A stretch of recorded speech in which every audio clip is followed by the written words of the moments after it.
প্রধানমন্ত্রীর পরে হচ্ছে প্রধান বিচারপতি, এরপরে হচ্ছে আপনার মন্ত্রী পরিষদ, এরপরে বিরোধী দলীয় নেতা। একতরফা একটা ট্যাগ দিয়ে তার উপর হামলা করে বসলেন। তার মানে আপনি যদি যোগ্য ব্যক্তিদেরকে নিয়ে আসতেন তাহলে আপনাকে আমরা স্যালুট দিতে পারতাম। একটু জালিমের মতো আচরণ করে ফেলে, এটা কিন্তু শহীদদের পরিবারগুলোকে কষ্ট দিচ্ছে। সংবিধান সংস্কার এই কি বলে এই যে আদেশটা ওয়ার্ডারটা হয়েছে রাষ্ট্রপতিকে যে ওয়ার্ডারটা হয়েছে, সেই ওয়ার্ডারে বলা আছে যে একসাথে শপথ গ্রহণ, একসাথে প্রথম দিনেই যেটা প্রথম দিনে শপথ গ্রহণ করতে হবে সংস্কার পরিষদের।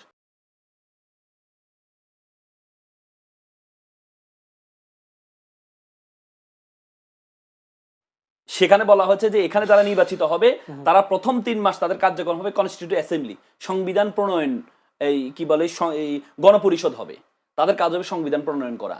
এলোপ্পটা 1970 সালেও হয়েছে। এখানেও যে ওয়ার্ডার আছে, ওয়ার্ডার বলা আছে যে প্রথমে একই দিনে 2টা শপথ গ্রহণ করা হবে, এবং নির্বাচন কমিশন যিনি শপথ দিয়েছেন তিনি কিন্তু সংসদ সদস্যদেরকে আগের দিন 2টি লেটার পাঠিয়েছেন 2টি শপথ গ্রহণ করার জন্য। তাহলে আপনি একটি গ্রহণ করলেন যেটা আপনার জন্য উপকার, আরেকটি গ্রহণ করলেন না যেটা আপনার জন্য উপকার না।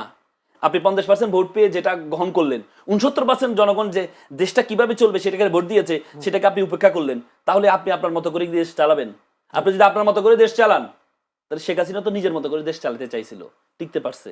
পারে নাই। পুরো শক্তি, আশেপাশে সকল শক্তি তাকে সহযোগিতা করেছে, এরপর জনগণের বিপ্লবের কাছে টিকতে পারে নাই। তো সুতরাং এই যারা আছে জুলাইয়ের বিপ্লবের উপর, রক্তের উপর দাঁড়িয়ে, তারা তো সুযোগ পেয়েছে না, ওদের সুযোগটা হতো না, সুযোগটা হতো না।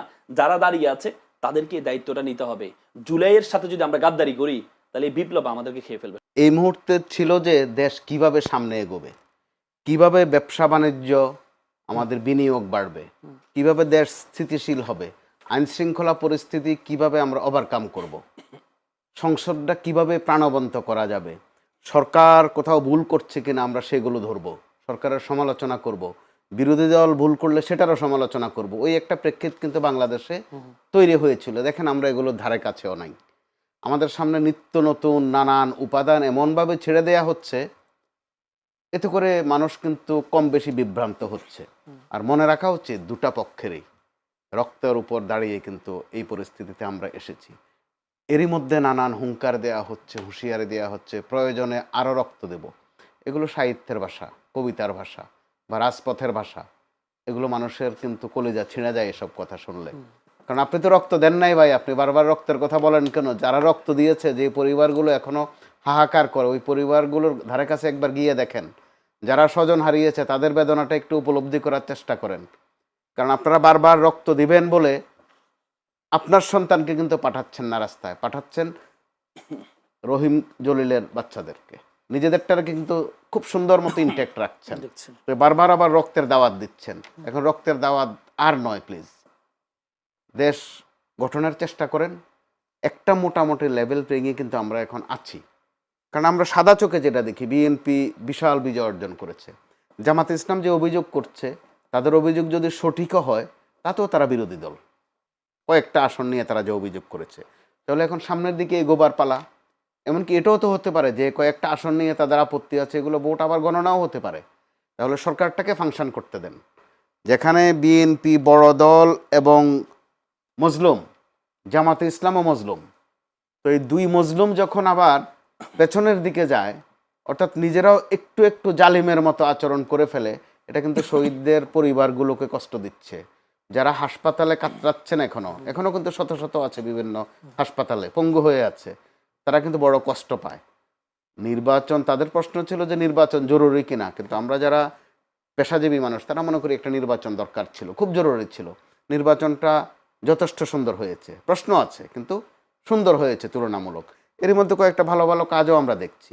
জামাতে ইসলামী ঘোষণা দিয়েছে তারা কোনো সরকারি প্লট নেবে না, গাড়ি নেবে না, বিএনপিও সেটাকে ওন করেছে, আমরা ভালো লক্ষণ দেখছি। কিন্তু অনেকগুলো প্রধানমন্ত্রী কিন্তু এরই মধ্যে তার যে ওয়াদা, 31 দফা সংস্কারের ওয়াদাই নয় শুধু, নির্বাচনী ওয়াদাই নয় শুধু, আরও নানান ওয়াদা পালনের জন্য কিন্তু ব্যাপক পরিশ্রম যে করছেন, সেটা কিন্তু আমরা দিব্যি দেখতে পাচ্ছি। তাহলে তার পরিশ্রমকে সফল হতে দেওয়াটাই বোধহয় বেশি যুক্তিযুক্ত।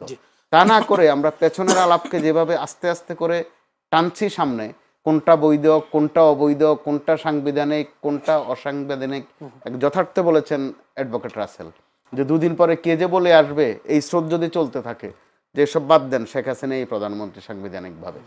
কারণ ওইদিকে যেতে বোধহয় খুব একটা সময় লাগবে না যদি আমরা এই অপ্রাসঙ্গিক আলাপে বেশি থাকি। জি, একই পরিবারের 3 জনকে হত্যার অভিযোগ প্রতিপক্ষের বিরুদ্ধে আছে এবং নিহতের সঙ্গে প্রায় 4 জন, আহত 10 জন। এই যে আধিপত্য বিস্তার, এগুলোকে আপনি মব মনে করবেন না আন্দোলন, নাকি আধিপত্য বিস্তার, কোন ক্যাটাগরিতে ফেলবেন? এগুলো সামাজিক অশান্তি মোটা দাগে। তো মবের বিষয়টা স্পষ্ট, যেহেতু মন্ত্রী মহোদয় করেছেন, বুঝে শুনেই করেছেন। ডক্টর ইউনূসের সময়টাতে সংস্কার কিছু কিছু যে হয় নাই তা নয়, কিন্তু সবচেয়ে মানুষকে ভুগিয়েছে মব, আর বেশি ভুগিয়েছে আমাদের শিল্প সেক্টরকে। মব মানে আমি আমার একটা জানার, মব আর আন্দোলন দুটোর মধ্যে পার্থক্যটা কি আসলে? একটু আছে। জি। আন্দোলনটা ঘোষিত বিষয়, আর মবটা অনেকটাই পান্ডামি টাইপের, একতরফা। বিভিন্ন শিল্প প্রতিষ্ঠানে গিয়ে মব হয়েছে। তো আমি যদি গাঁথনিতে যাই, এটা একান্ত আমার নিজস্ব উপলব্ধি যে মূল স্রোতের বাইরে গিয়ে, মূল স্রোত বলতে আমি সরকারকে মিন করছি না, আমাদের সামাজিকতা, আমাদের চিরাচরিত কালচারের বাইরে গিয়ে যখন আপনি নানান ছুতা ধরে শাহবাগে করেন আর শাপলা চত্বরে করেন, মানুষের বাসায় গিয়ে করেন, এগুলো এক ধরনের অসভ্যতা, বর্বরতা। আমরা মব বললে তো মনে হয় যেন আদর করি বুঝি, এগুলো পান্ডামি। এই পান্ডামে আমাদের অর্থনীতির সর্বনাশ করেছে গত 1.5 বছরে। ডক্টর ইউনূস সরকার এই জন্য কিন্তু কলঙ্কিত হয়ে আছে, বিশেষ করে একটি বিষয়ে। দেখা গেছে কথা নাই, বার্তা নাই, ধরা নাই, ছোঁয়া নাই, হঠাৎ করে এক জায়গায় গিয়ে অবরোধ করে বসলেন, কোনো অফিসে গিয়ে হামলা করে বসলেন, কাউকে একতরফা একটা ট্যাগ দিয়ে তার উপর হামলা করে বসলেন, তাকে বলে বসলেন ফ্যাসিস্টের সহযোগী। এগুলো কিন্তু খুব বাজে নেচার, যেটা আওয়ামী লীগ আমলে আমরা কিন্তু দেখেছি আরেক ফরম্যাটে, যে যাকে আপনার পছন্দ হবে না তার নামে রাজাকার। ডক্টর ইউনূস আমলে আমরা দেখলাম যাকেই আপনি টার্গেট করবেন তাকে প্রথমে নাম দিয়ে দেবেন, সে হচ্ছে ফ্যাসিস্টের সহযোগী অথবা দোসর। গত কয়েকদিন শুরু হয়েছে আবার, যেহেতু বড় দল দুটার মধ্যে বিরোধ, কার নাম সুপ্ত কার নাম গুপ্ত, এগুলো কিন্তু আমাদেরকে ভোগাবে। যে যেখানে সুবিধা পায়, প্রকৃত অর্থে যে গুপ্ত বা সুপ্ত ছিল সেও দেখবেন গুপ্ত বলে আওয়াজ দেয় একটা, অর্থাৎ অন্যকে ঘায়েল করার এই যে দাওয়াইটা লুপে নিচ্ছে কিন্তু দুষ্টচক্র, তারা বরাবরই এটা করে। আমি বলতে চাই এটা হচ্ছে এক ধরনের টোকাই শ্রেণী, টোকায় শুধু নানান কিছু টোকায়, কোনটা দিয়ে আপনাকে ঘায়েল করবে, কোনটা দিয়ে আরেকজনকে ঘায়েল করবে, অর্থাৎ তার রাজত্ব, তার নিজস্ব একটা রাজত্ব সে কিন্তু কায়েম করে, ওইটাই মূলত ফেসিবাদ। আমি একদম খাঁটি বাংলায় বলতে চাই সেটা বর্বরতা, অসভ্যতা। আমি একটা প্রশ্নের সাথে করি, স্বরাষ্ট্রমন্ত্রী তিনি বলেছেন কোনো দাবি নিয়ে সড়ক অবরোধ করে জনভোগান্তি করা যাবে না, অবশ্যই আপনার প্রয়োজন হলে স্মারকলিপি নিয়ে আসবেন। কিন্তু এই কথা আমার আপনাকে জানার ইচ্ছে যে ইতিহাসে এমন কোনো আন্দোলন আছে কিনা যে জনভোগান্তি তৈরি না করে দাবি আদায় হয়েছে? আছে।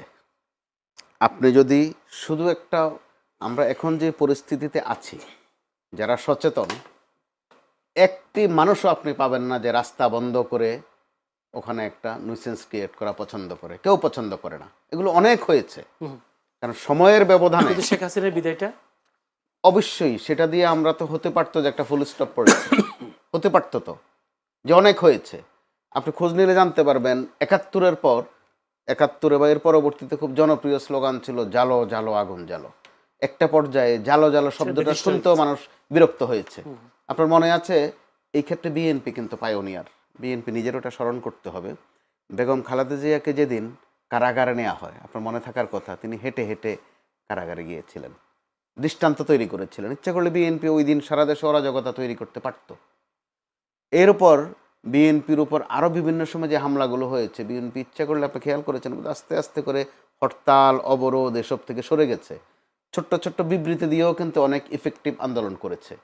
অথবা সুনির্দিষ্ট জায়গায়, শেষ দিকে মনে থাকার কথা আপনার আরও বেশি করে, যখন বেগম খালেদা জিয়া কারাগারে, তারেক রহমান সাহেব লন্ডনে, বিএনপির ওই সময়ের বেশিরভাগ কর্মসূচি ছিল কিন্তু রাউন্ড টেবিল, সেমিনার, এসবের মধ্য দিয়ে। এগুলো কিন্তু ইফেক্টিভ ছিল।